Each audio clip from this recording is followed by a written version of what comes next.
साथियों नमस्कार, मेरा नाम है पवन कुमार। आपका स्वागत है इस कार्यक्रम में।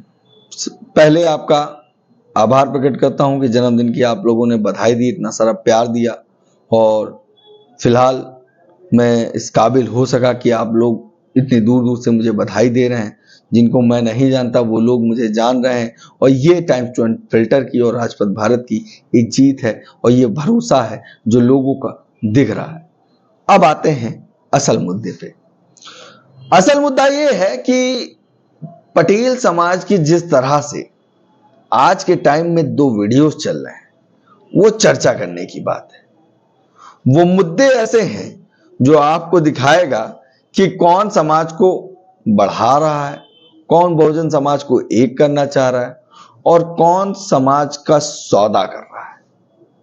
जी हां, दो मुद्दे हैं, दोनों मैं आपको दिखाऊंगा, दोनों वीडियो में आपको दिखाऊंगा। उससे पहले अगर आपने हमारे चैनल को सब्सक्राइब नहीं किया है तो सब्सक्राइब कर लीजिए, बेल आइकन भी दबा दीजिए। एक मामला है जो कल से सुर्खियों में बना हुआ है। पल्लवी पटेल स्पीकर के सामने बोलना चाहती थी मगर उन्हें बोलने का मौका नहीं दिया गया। वो देर रात तक प्रदर्शन की, फिर आते हैं उनसे कहते हैं कल मौका मिलेगा और उसके बाद पल्लवी पटेल बोलने जब जाती हैं उनसे माफी भी मांगते हैं, आई एम सॉरी कहते हैं, मगर उनके असल मुद्दों को सामने नहीं रखे जाते। कानून उनको बता दिए जाते हैं कि ये तरीका है और इन विषयों पे बात होती है, मगर उनके असल मुद्दों को सामने नहीं रखते हैं। क्या कुछ कहा पल्लवी पटेल ने, पहले ये सुन लीजिए, फिर आता हूं एक बड़ी खबर और जो आपके बीच में लाऊंगा। नगरी चौपट राजा यही चल रहा।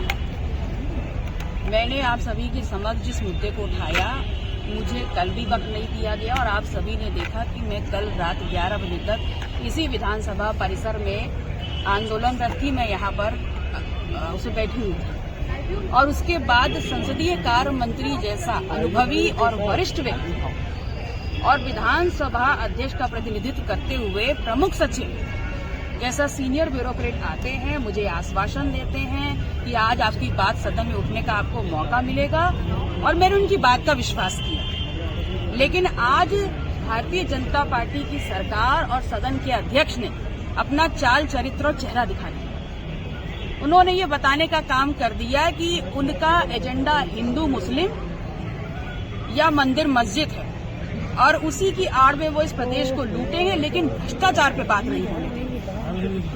देखिए, मेरा उद्देश्य भ्रष्टाचार पे राजनीति करने का नहीं था। मैं सिर्फ सरकार में हुए एक बड़े घोटाले को सबके सामने लाना चाहती थी और उस पर जवाब चाहती थी। तो मुझे मौका नहीं दिया गया क्योंकि माननीय विधानसभा अध्यक्ष की जो प्रतिबद्धता है वो सदन और इस प्रदेश की जनता के लिए नहीं है। उनकी प्रतिबद्धता सिर्फ बीजेपी के लिए है और वो पूरी तरीके से बीजेपी के एजेंट की तरह काम कर रहे हैं।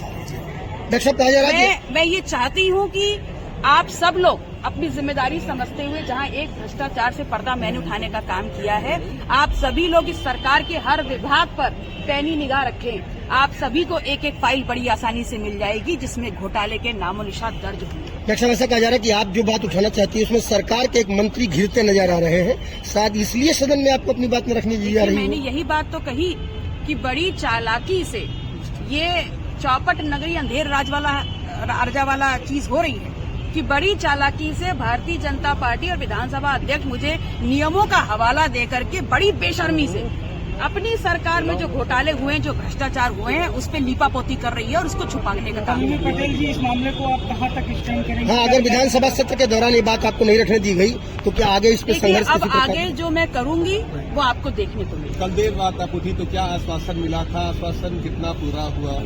देखिए, कल देर रात तक जब मैं यहाँ पर बैठी हुई थी धरने पर, तो सरकार की तरफ से सरकार की नुमाइंदगी करते हुए संसदीय कार्य मंत्री जैसे सबसे सीनियर और अनुभवी व्यक्ति आए और विधानसभा अध्यक्ष की तरफ से प्रमुख सचिव आए और ऐसे सीनियर ब्यूरोक्रेट्स और ऐसे अनुभवी व्यक्ति ने मुझे आश्वासन दिया कि आज सदन में पूर्णतः मौका मिलेगा अपनी बात उठाने का। और मैंने विधिवत तरीके से बैठ करके अपनी टर्न आने का इंतजार भी किया, लेकिन मुझे पुनः सुसंगत और नियमों का हवाला दे करके उसका पटाक्षेप कर दिया गया और पुनः मुझसे बोल दिया गया कि आज भी बैठेंगी क्या आप? पिछड़ों को आज भी बैठेंगी क्या? अब मैं जो आगे करूंगी वो आप सब देखेंगे। पिछड़ों के मुद्दे पर आप लगातार बोल रही हैं। अगर आज देखा जाए तो योगी जी ने अपने संबोधन में साफ तौर पर कहा है कि 69,000 शिक्षक भर्ती में उन्होंने 32,000 से ज्यादा पिछड़ों को नौकरी दिलाई। क्या प्रतिक्रिया रहेगी आपकी?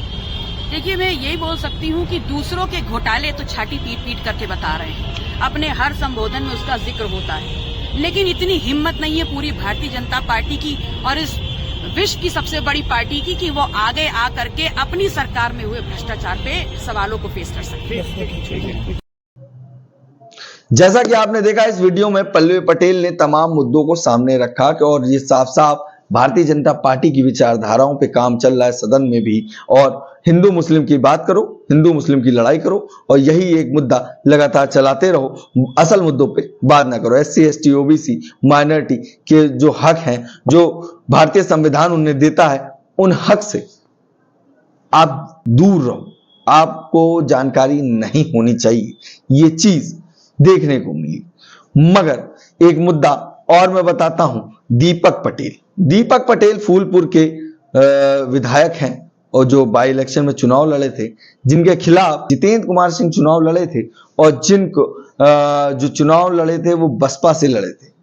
जी हां, बसपा से जितेंद्र कुमार सिंह चुनाव लड़े थे और जितेंद्र कुमार सिंह चुनाव हार गए और दीपक पटेल जीत गए। और दीपक पटेल ने कहा मैं पटेल हूं, मैं आपको दिखा दूंगा। अब दीपक पटेल दिखाना क्या चाहते हैं, समझने की जरूरत है। कुर्मी समाज के हैं, मगर विचारों की लड़ाई जिस तरह से पल्लवी पटेल सोनेलाल पटेल के लिए विचारों का भारत और सोनेलाल के पटेल के विचारों पर लड़ रही हैं और कमेरावादी विचारधारा पे काम कर रही हैं, दलित शोषित वंचित समाज की आवाज उठा रही हैं और युवाओं की बात कर रही हैं, 69,000 भर्ती का मामला हो, ये तमाम ऐसे मामले हों जिन पर वो सामने आके लड़ती दिख रही। मगर वहीं दीपक पटेल ये दिखा रहे हैं कि हम पटेल हैं, हम विधायक बन गए हैं। आप मेरे अगेंस्ट चुनाव लड़ रहे थे, वो भी बहुजन समाज पार्टी से, और बहुजन समाज पार्टी से अगर आप चुनाव लड़ रहे हैं तो ये भी ध्यान रखिएगा, अब चिंता करने का विषय ये सिर्फ बहुजन समाज का नहीं है, यहां पर SC ST OBC माइनॉरिटी के साथ अब जनरल कैटेगरी भी सोच ले। अगर आप थोड़ा ज्यादा समझ गए हैं, आप बहुजन विचारों को मानने लगे हैं और बहुजन विचार पे काम करना चाहते हैं और उससे चुनाव अगर बसपा से आप लड़ते हैं तो आपको होशियार होना होगा, क्योंकि वहीं पर दूसरा व्यक्ति अगर भारतीय जनता पार्टी से लड़ रहा है तो आपको नाको चने चबवा देगा। जी हां, ये चीज देखी गई कि PWD का मामला था, वहां से कुछ लोग आए और देखा गया कि प्रशासन के कुछ लोग आए, उस जगह को तोड़ने आए थे। जब तोड़ने आए तो साफ साफ कहा कि ये है आपका लेटर था 5 दिसंबर का, वो उनके पास नहीं पहुंचा। लेटर था 16 दिसंबर का ध्वस्त करने का, वो भी उनके पास नहीं पहुंचा। 17 दिसंबर को सीधे पहुंच गए, JCB भी आया ध्वस्त करने के लिए। काफी कुछ मामला है जो हम आपको सुनाएंगे कि क्या कुछ कहा जो बसपा से जितेंद्र कुमार सिंह चुनाव लड़े थे बसपा से। देखिए ये हमारी खास वीडियो। क्या नाम है आपका, कहाँ से आए हैं, ये पे कर दीजिए। किस लिए आए हैं बताइए, क्या काम करने के लिए आए हैं? इसको दिखाइए, इसको भी दिखाइए। हाँ, और GPS वाला लोकेशन वाला करो, इसको दिखाइए। मतलब हाँ, किस लिए आए हैं बताइए। अपने कैसे ले से ये चस्पा करने के लिए आए। कौन भेजा है? जेई भेजे। कितना तारीख का नोटिस है? 16/12/2024। 16/12 आज का मतलब कल का है। कल का। और कल डेमोलेशन की कार्रवाई भी होगी बिना नोटिस का। और दोबारा कब की है? ये 5/12/2024। 5/12/2024 की नोटिस है। इसको आज का चस्पा कर रहे हैं, पहले कहने दिया गया। 5/12 सुनिए, 5/12/24 का कौन से अधिकारी ने दिया है? एक मिनट। आप देखिए, इसको नोटिस ले लीजिए, आप अपने हाथ में ले लीजिए। आप 2 नोटिस लेके आए हैं और आप अधिकारी ये GPS लोकेशन वाला फोटो ये नोटिस है कल की, ठीक है, 16/12 की, और कल डिमोलिशन की कार्रवाई कर यहाँ पे इतना विभाग आया था। हाँ, और ये नोटिस आज हमको 17 तारीख को आप चस्पा करने आए हैं, आपके अधिकारी ने भेजा है, PWD से आप आए हैं। आपके अधिकारी महोदय का नाम क्या है? पीके पांडे जी किस पोस्ट पे हैं PWD में? जेई हैं। पीके पांडे जी जेई हैं। आप जरा बोल दीजिए वीडियो के सामने, कैमरे के सामने, पीके पांडे जी ने आपको भेजा है। आप PWD के कर्मचारी हैं आप? यह सही बात है। आप डरिए मत, आप बोलिए। नहीं। आप पीडब्ल्यूडी कर्मचारी हैं। आपका शुभ नाम? फूलचंद। पूरा नाम बताइए। फूलचंद यादव। और आपका भैया, आपका क्या नाम है? हमको राजेश्वर प्रसाद। क्या पूरा नाम बताइए? राजेश्वर प्रसाद। सरनेम क्या है आपका? राजेश्वर प्रसाद। अच्छा, प्रधान मेट हैं आप। आप पीडब्ल्यूडी से हैं? आप भी पीडब्ल्यूडी से हैं? बेलदार हैं उनको पीके पांडे जी इनको बुलाए। पीके पांडे जी जेई हैं पीडब्ल्यूडी के। अच्छा, जैसा कि आप लोगों को पता है, ये प्रकरण ऑलरेडी न्यायालय में चल रहा है, बात पेंडिंग है न्यायालय में। आप लोग इस जानकारी है इस बात की? नहीं जानकारी। ठीक है, कोई बात नहीं। आपको पीके पांडे जी भेजे हैं और कल डिमोलेशन की कार्रवाई थी पीडब्ल्यूडी के द्वारा यहाँ पे।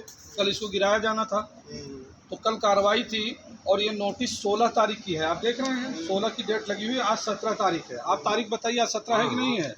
नहीं, आप बताइए, आप लोग बताइए 17 तारीख है ना? नहीं, एक मिनट, आज 17 तारीख है ना?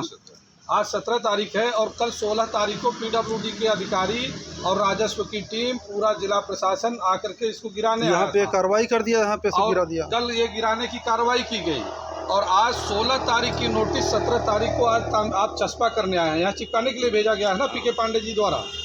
और ये जो दूसरी नोटिस लाए हैं आप, ये 5 तारीख लिखा हुआ है, 5/12/2024। यह नोटिस भी आज आप 17 तारीख को चस्पा करने आए हैं। यही आदेश हुआ है आपको? किसने आदेश दिया है? दिए है तो अच्छा, आज आपको दिए हैं। कौन दिया है? पीडब्ल्यूडी के अधिकारी का नाम क्या है? वही जी, पीके पांडे जी। पीके, आप बताइए अपने मुंह से, बोलिए नाम बोलिए। पीके पांडे जी। उनका पूरा नाम पता है आपको? पीके पांडे नाम है उनका। आप एक बार अपने मुंह से बताइए। पीके पांडे बता। पीके पांडे किस पोस्ट पे हैं ये? जेई कहते हैं भाई। जेई हैं। अच्छा, उन्होंने क्या कहा? आप दोनों नोटिस ले जाइए और आज चस्पा कर दीजिए वहाँ पे। यही कहा गया ना आपको? यही कहा गया ना? ठीक है। आज ये 16 तारीख की एक नोटिस 5/12/24 की है, दूसरी नोटिस 16/12/24 की है और 16/12 को डिमोलिशन की कार्रवाई की गई और 5/12/24 की नोटिस 17 तारीख को चस्पा करने आप लोग आए हैं। सही बात है? यही बात है ना? चलिए, धन्यवाद आपका। जैसा कि मैं इसमें पीड़ित पक्ष हूँ और मेरा अपराध ये है कि मैं बहुजन समाज पार्टी की। आइए भाई साहब, आइए। मेरा अपराध ये है, आप आए होंगे तो देखोगे अंदावा से लेकर के पूरे हनुमानगढ़ तक तो पीडब्ल्यूडी में तो खाली यही एक मकान बना है और कहीं तो पीडब्ल्यूडी में कोई निर्माण दिखा नहीं होगा आपको। था कहीं निर्माण था क्या पीडब्ल्यूडी में?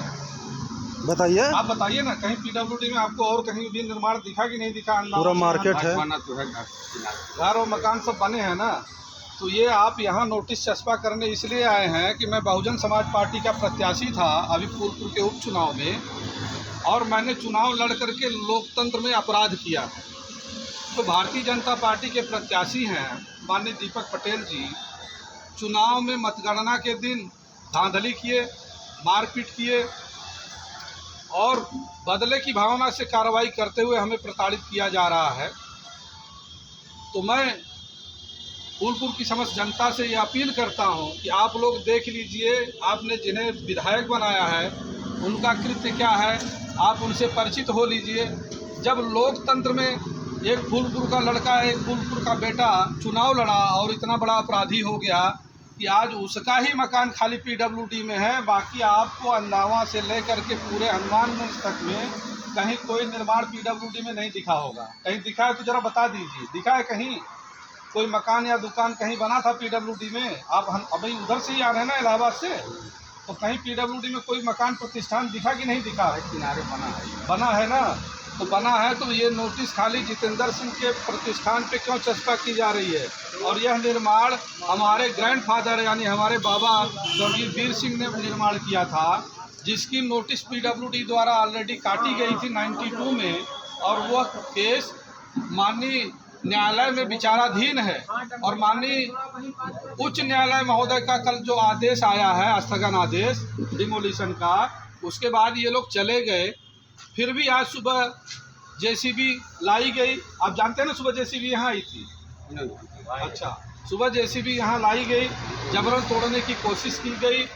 तो मैं शासन सत्ता में बैठे जिम्मेदार लोगों से ये अपील करता हूँ, अगर मैं गुनहगार हूँ, चुनाव लड़ करके मैंने अपराध किया है, तो मेरे परिवार ने तो ये अपराध नहीं किया है ना, तो कम से कम उनके साथ न्याय किया जाए।